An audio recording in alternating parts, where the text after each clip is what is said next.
a sign of one motive to the teacher may in fact be a sign of some other motive to the student. If a student looks at the teacher intently while he or she is speaking, does it mean the student is motivated to learn, or only that the student is daydreaming?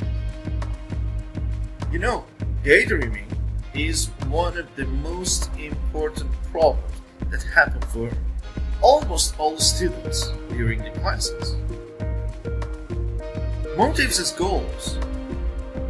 One main motives provide by the kind of goals that students set for themselves and by how the goals support students' academic achievements. As you might suspect, some goals encourage academic achievement more than others. Even motives that do not concern academic explicitly tend to affect learning indirectly.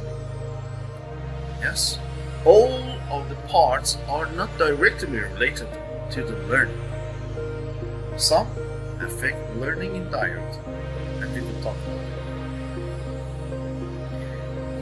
that. The other point is goals that affect achievement indirectly. And here, failure avoidant goals. As we mentioned, failure avoidant goals by nature undermine academic achievement. Often they are a negative byproduct of the competitiveness of performance goals. With a wide range of school curriculum, such as biology, physics, history, English, foreign languages. Why?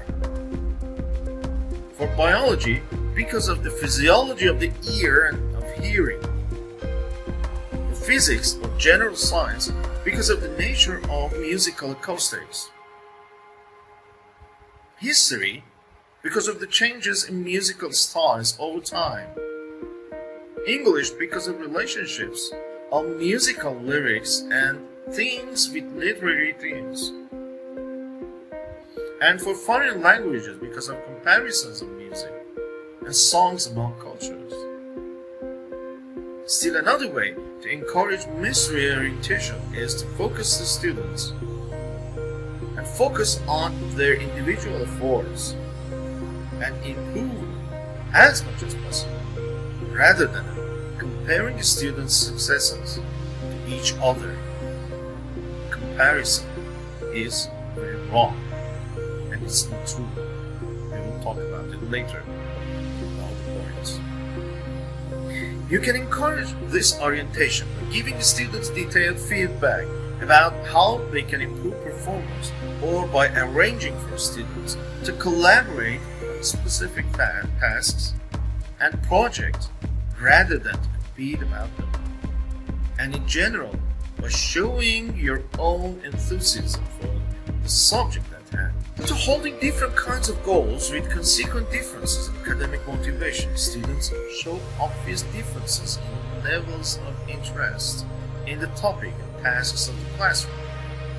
Suppose that two high school classmates, which they name Frank and Jason, both are taking chemistry course and specifically learning how to balance chemical equations.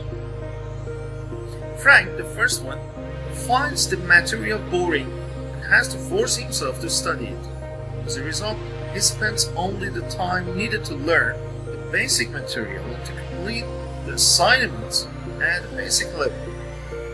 But Jason, the second one, on the other hand, enjoys the challenges of balancing chemical equations. He thinks of the task as an integral puzzle. He not only solves each of them, but also compares the problems to each other as he goes through them. Frank's learning is based on effort compared to Jason's, whose learning is based more fully on interests. Here, the example implies when students learn from interests, they tend to devote more attention to the topic than if they learn from a form.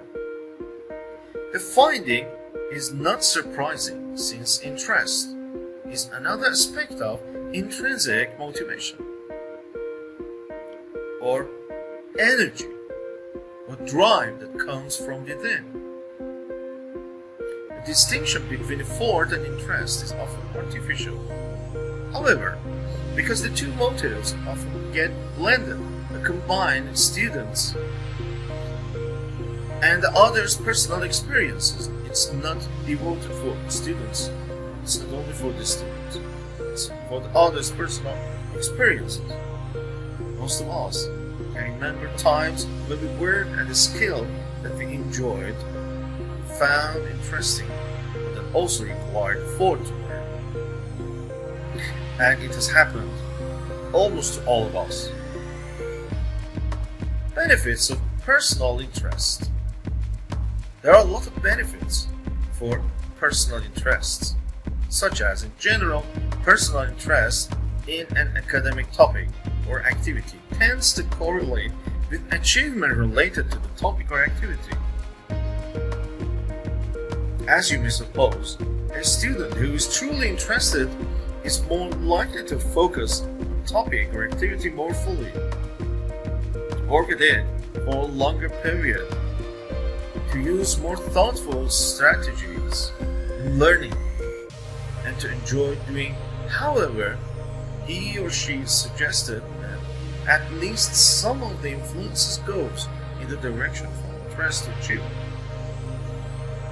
When elementary students were given books for which to learn about a new topic, for example, they tended to learn more from books which they chose themselves than from books that were simply assigned.